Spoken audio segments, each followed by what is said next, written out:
Naples, Florida.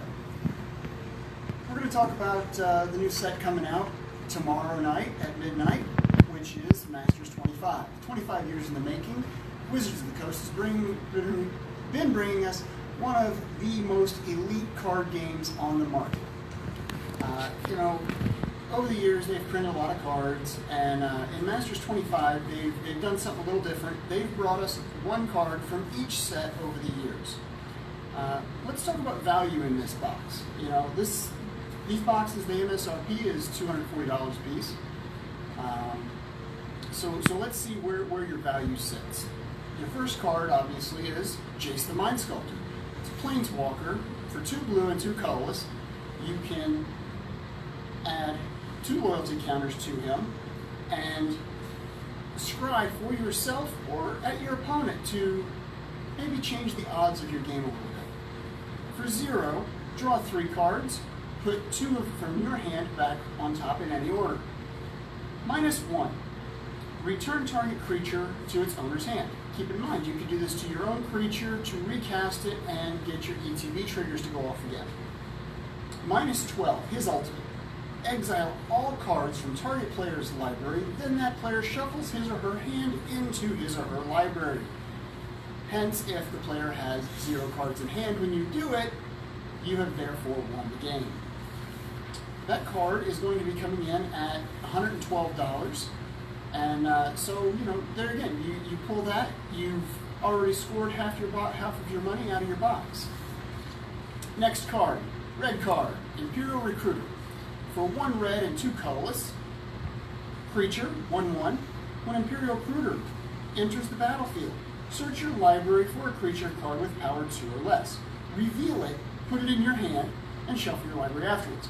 So for 3 mana, you're essentially putting a 1/1 onto the field, but you're also getting to go in your library and get that creature with 2 or less. Things, it's a tutor on a stick. It's going to come in at $70. Third highest card is Chalice of the Void. I know a lot of people in EDH are pretty excited to see this card printed again. It's going to come in, and it's a XX casting cost artifact. Chalice of the Void enters the battlefield with X charge counters on it. When a player casts a spell with converted mana cost equal to the number of charge counters on Chalice of the Void, counter that spell. One way I like to see this is pump 4 mana into it, put it on the battlefield with 2 counters on it. Bam, that shuts down a lot of counter spells. A lot of your counter spells do either cost 2 blue or a blue and colors. That card's going to come in at $57. Fourth card on our list is Rishton Port. It's a land. Originally printed in Prophecy. You can tap it to add a colorless mana to your mana pool. But the more important ability of this land, and why it's hitting the number 4 in our value list, is for a colorless and tap, you can tap target land. It lets you shut down things, say, Guy's Cradle. It goes to your opponent's turn, they untap. In response to their untap, go ahead and tap their Cradle back down before their draw step. They go to draw, it drains their mana pool. You shut down their turn for their mana. And that one's coming in at $42. Ensnaring Bridge. There's a lot of prison decks out there that like Ensnaring Bridge. It's a 3-drop artifact. Creatures with power greater than the number of cards in your hand can't attack. So just keep a low card count in your hand, and any of those big stomping creatures, you see Crater Hoof get dropped, things like that, well, he's going to drop and do nothing. That card's going to come in at $36. Vidillion Click. 2 blue and a colorless. Legendary creature, Fairy Wizard. 3/1, flying, has flash, so you can drop it at any given time. When Vidillion Click enters the battlefield, look at target player's hand. You may choose a non-land card from it. If you do, that player reveals the chosen card and puts it on the bottom of his or her library, then draws a card. So, you know that somebody might have a counter spell in their hand. Go ahead and flash in your Click. Take whatever they got in their hand, get rid of it, then go to your real spell. It comes in at $22. One of my personal favorites is number 7, for red and 2 colorless, Enchantment, Blood Moon. Non-basic lands are now mountains. So, for the high dollar players that are dropping all the special dual lands and things like that, I'm going to play my Blood Moon, and you're going to do nothing with those nice expensive lands. And it's only going to be a $20 card in this set. Now, here comes a good one. Number 8, Azusa, Lost But Seeking, also known as Azusa Lost But $40. So, for a green and 2 colorless, legendary creature, Human Monk, it's a 1/2, and you may play 2 additional lands on each of your turns. Now, that came out in the Kamigawa block, and we haven't seen a reprinting since, so that's pretty exciting. And, the reprinting, anytime a card gets reprinted, it comes in a little bit less on the value scale, so she's going to be $20 in this set. Let some of the younger players that are just getting into EDH be able to afford cards like that. So I think that's going to be a good solid reprint. Phyrexian Obliterator. This was actually the second card, third card that Wizards released to us, letting us know that it was going to be one that was going to be printed in this set. 4 black, Creature Horror. He is a 5/5 trampler. Whenever a source deals damage to Phyrexian Obliterator, that source's controller sacrifices that many permanents. So they want to get through to you. Every time they do, you're going to go ahead and make them start sacking permanents. That was our number 9 card, coming in at $19. And our 10th most valuable card out of Masters 25 is Animar, Soul of the Elements. It is a blue-red-green card, legendary creature elemental, with protection from white and black. Whenever you cast a creature spell, put a +1/+1 counter on Animar. Creature spells you cast cost one less to cast for each 1/1 counter on Animar. He does come in as a 1/1, but he's very easy to start gaining those counters, especially in decks that use a lot of small creatures, elves, things like that, goblins. So you get them costs up. Next thing you know, you put 10 counters on him, and you drop Kozilek the Butcher for free. We're going to continue talking about this set a little bit. We've gone through some of the cards, and we've seen some of the foilings and things like that for the cards. I think that Wizards did a really solid job on the foiling. It just came out very nice. And you can see, some of these cards that we just talked about, we have here that we've already opened up to show you guys. We've opened a box, and these are some of the things that we've hit so far. So you can see, even in one box, it's quite easy to hit your value. In the meantime, while we're going over those cards, I'm also going to go ahead and remind everybody that Thursday at midnight we'll be doing our midnight draft for Masters 25. It's going to be a pretty serious Masters weekend here at Gateway Gaming, located at 347 Airport Pulling Road North in Naples, Florida. On Thursday, we've got our midnight draft at midnight. That's when you can actually come in and purchase your products. Then on Friday, we're going to go ahead and do a draft for F&M. And not only are we going to make that a Masters draft, we're going to give out one of these wonderful play mats to our champion, as well as the next 7 out of top 8. Everybody will get one of these limited edition 25 commemorative mats. We've got the Masters 25 logo on there with Jace and Azusa. Saturday, we're going to do draft day. Starting at noon, we're going to fire a draft every time that we have 8 players to compete in that draft. 6 p.m. on Saturday, we will do a competitive EDH win a box of Masters 25. Now, that's a $15 entry fee for a wonderful tournament. Bring out your EDH players. Let's win a box. Again, top 8 for that tournament. We'll each get a mat. And, of course, first player will get the champion mat. Sunday, 2 p.m., it's a regular Masters draft. Again, we're going to give away another box. We here at Gateway Gaming, we love giving away boxes. We like prize support just as much as the players that get it like receiving it. So there again, we'll give away these mats. We got them made, so might as well give them to you guys. Okay, let's go ahead and see what happens when we crack one of these boxes. You know, I've seen some other people posting videos and stuff saying that the boxes are mapped or they have this issue or that issue. You know, in our box here, we haven't seen that yet, so I don't think that that Wizards would make that kind of thing. I think we're really solid on good variety. Mapping hasn't been a thing for a long time, so I doubt they would go back to that kind of an issue. So let's dig right in here and see what we get. Okay, what do we got? We got the commons. Okay. Our first rare, Blue Sun Zenith. Very, very good rare. Right there, our first foil is a rare also, so, you know, first pack, double rare. That's great.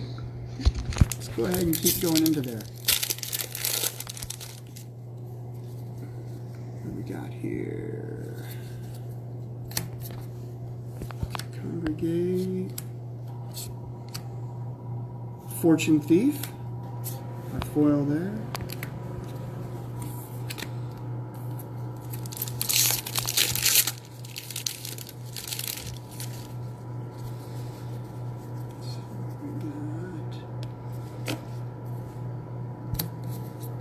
Regrowth. Awesome, awesome reprint. You know, in EDH, it's a wonderful card. For a green and a colorless, you're going to return any card you want from your graveyard back to your hand. Got the Reef Worm. I know a lot of people have been seeing them in some of the videos and stuff. Foil there. You know, and it's great. I love that you get a foil in every Masters pack. You know, that just for people who build sets and things like that. You know, collectors of Magic, they have that great ability to get their foils. Okay, we've hit our first land here. It's the Flooded Grove. You know, it's a filter land. Lets you go ahead and buff up. I think these are gonna. I'm not sure what they're at right now, but I think they're gonna level right around $10 or $12 whenever the prices finally settle. I think that the green-black will actually end up on top on that. I could be wrong, but we'll see. Foil.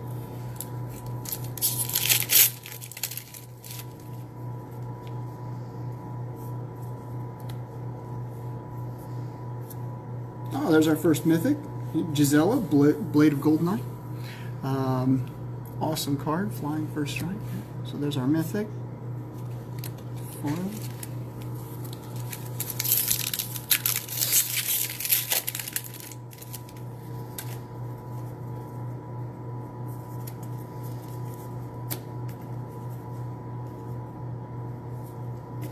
Decree of Justice. Uncommon foil.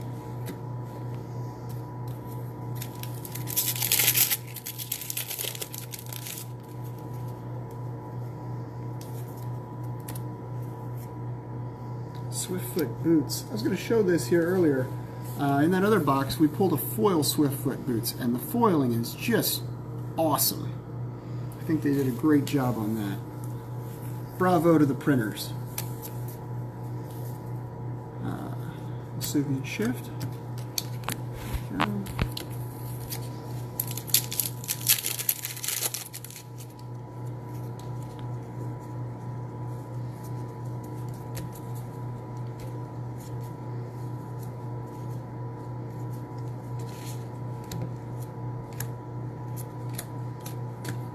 Really hit there. Looking for that next big hit.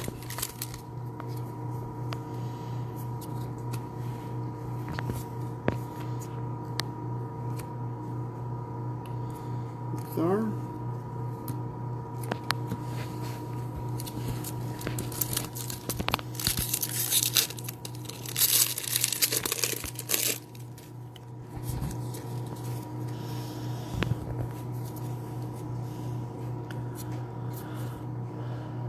Merfolk Looter as an uncommon. Living Death, that's a very solid card. See that printed, used quite a bit. You know, and there again, it's different in every game shop around the world has their own meta for EDH. You know, people come and go and find different combos. and everything else. Hey, there's another one.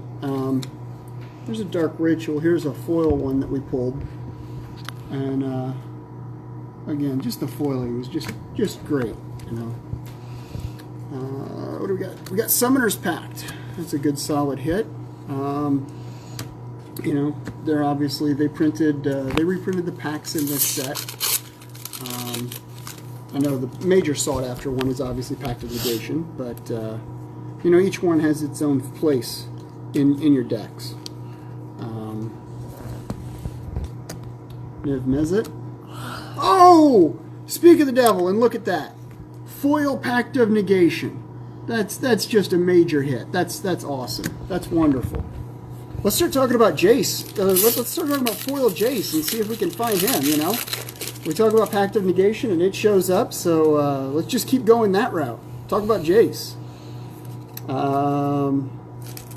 Where are we at here? We got Undead Gladiator.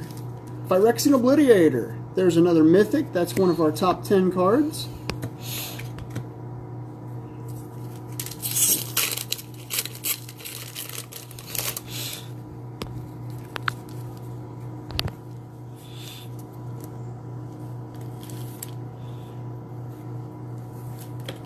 Wow, look at that right there, Rishport.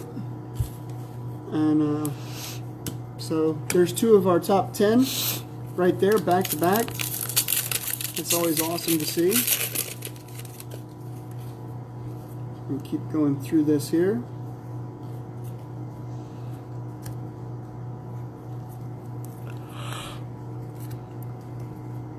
Hana, Ship's Navigator. Good solid card.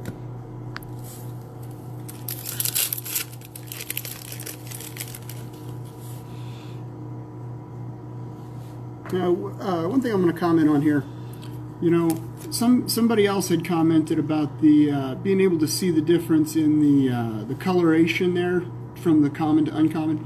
It is a little bit rough to see. It's not terrible though. And then again, if you think about any older players out there that was around in the beginning, know that oh, and there's Azusa.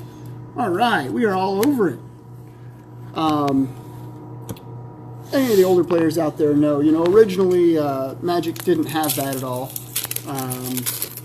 All your symbols was either there in black or they were not there at all. You know, and we got by just fine. Ah, Chalice of the Void. There's another Mythic. Bam! And Diabolic Edict in foil. That's kind of cool. So, you know, yeah, it might be a little bit difficult. You just got to watch stuff a little bit closer.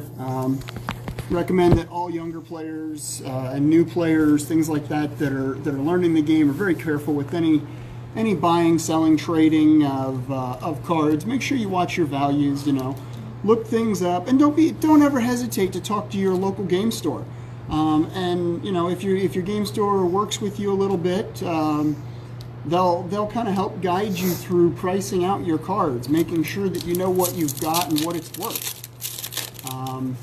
You know, I know many game shop owners over the years that are just fantastic to work with.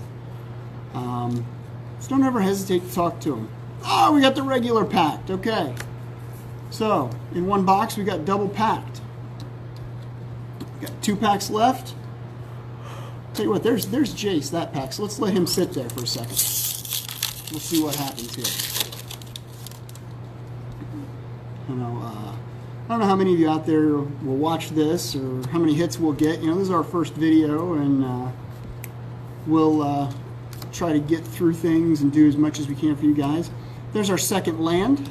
It's the red-white filter. There again, like I said, it's going to be a solid $10 card. I don't know what they're at right now, but okay, last pack of the box, grand finale. Let's see it. What do we got? We started off with a Twisted Image, Waterfowl. Ah, Magnus of the Wheel. No Jace. That's okay. We still did really good. We got a lot of neat foils. We saw some things, talked about some things. Again, I'd like everybody to feel free to join us or message or comment and let us know what you think. Gateway Gaming, Naples, Florida. Like us on Facebook. Have a good day.